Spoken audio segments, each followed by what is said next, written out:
इंसान के पास क्या नहीं है। सबसे बड़ी समस्या यह है कि इंसान के दिमाग में क्या चल रहा है।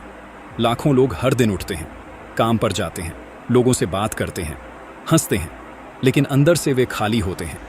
उन्हें खुद भी समझ नहीं आता कि उन्हें क्या हो रहा है। कोई दर्द नहीं दिखता, कोई चोट नजर नहीं आती, फिर भी मन भारी रहता है, सोच थकी रहती है और दिल बेचैन रहता है। यही वो जगह है जहां डिप्रेशन और एंग्जाइटी जन्म लेते हैं। डिप्रेशन का मतलब सिर्फ उदासी नहीं होता और एंग्जाइटी का मतलब सिर्फ डर नहीं होता। ये दोनों दिमाग की गहरी अवस्थाएं हैं जिन्हें समझे बिना हम खुद को दोष देते रहते हैं।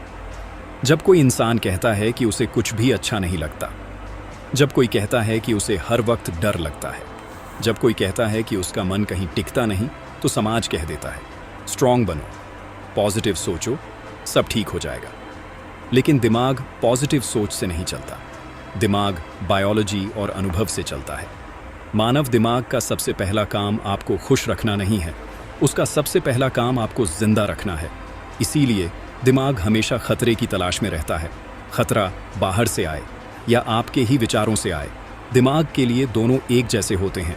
जब आप लगातार चिंता करते हैं, जब आप भविष्य की कल्पनाओं में खोए रहते हैं, जब आप बीते हुए पलों को बार बार दोहराते हैं, तो दिमाग को लगता है कि खतरा अभी भी मौजूद है और यहीं से एंग्जाइटी शुरू होती है। एंग्जाइटी कोई दुश्मन नहीं है, ये दिमाग का रक्षा तंत्र है। लेकिन जब यह तंत्र ज़रूरत से ज़्यादा सक्रिय हो जाए तो यह इंसान को थका देता है। अब समझिए डिप्रेशन कैसे आता है। जब इंसान लंबे समय तक तनाव में रहता है, जब उसे लगता है कि वह हालात बदल नहीं सकता, जब हर कोशिश बेकार लगने लगती है, तो दिमाग धीरे धीरे ऊर्जा बचाने लगता है। मोटिवेशन कम होने लगती है, इमोशन शून्य होने लगते हैं। यही डिप्रेशन है। ये हार मानना नहीं है, ये दिमाग का सर्वाइवल मोड है। लेकिन इंसान इसे कमज़ोरी समझ लेता है। अब यहाँ एक बहुत ज़रूरी बात समझिए, डिप्रेशन और एंग्जाइटी किसी एक दिन में नहीं आते, ये धीरे धीरे बनते हैं। छोटी चिंताएं, छोटा डर, छोटा दबाव, और फिर एक दिन दिमाग थक जाता है। दिमाग में कुछ हिस्से होते हैं जिनका काम अलग अलग होता है। एक हिस्सा है जो खतरे को पहचानता है और एक हिस्सा है जो सोचता है। जब खतरे वाला हिस्सा ज़्यादा ताकतवर हो जाता है तो सोचने वाला हिस्सा कमज़ोर पड़ जाता है। इसीलिए एंग्जाइटी में इंसान बहुत सोचता है लेकिन सही निर्णय नहीं ले पाता। इसीलिए डिप्रेशन में इंसान जानता है कि उसे क्या करना चाहिए, लेकिन करने की ताकत नहीं होती। यह आपकी इच्छा शक्ति की कमी नहीं है, यह दिमाग की थकावट है। आज के समय में सबसे बड़ा कारण है लगातार मानसिक उत्तेजना, मोबाइल, नोटिफिकेशंस, सोशल कंपैरिजन। दिमाग को कभी आराम नहीं मिलता, हर समय अलर्ट, हर समय अलर्ट। और फिर एक दिन दिमाग कह देता है बस। अब यहीं पर एक बहुत बड़ा भ्रम आता है। लोग सोचते हैं कि डिप्रेशन और एंग्जाइटी हमेशा रहेंगे, लेकिन ऐसा नहीं है। दिमाग प्लास्टिक होता है, मतलब बदलने की क्षमता रखता है, लेकिन बदलने से पहले समझना ज़रूरी है।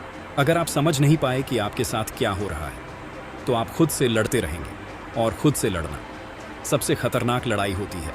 इस वीडियो का उद्देश्य आपको ठीक करना नहीं है, इस वीडियो का उद्देश्य आपको समझाना है, क्योंकि समझ ही पहला इलाज है।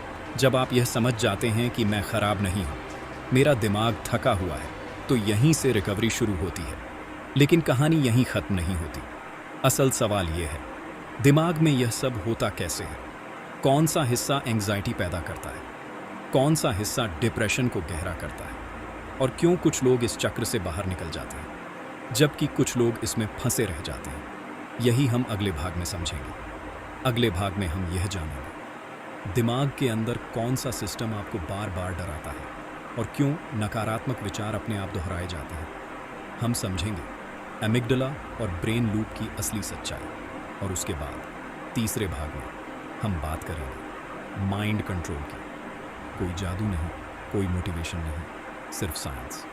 अगर आप यह जानना चाहते हैं कि दिमाग को धीरे धीरे कैसे शांत किया जाता है और विक्टर फ्रैंकल जैसे लोग सबसे मुश्किल हालात में भी कैसे मजबूत बने, तो अगला भाग मत छोड़िए, क्योंकि कहानी अभी शुरू हुई है।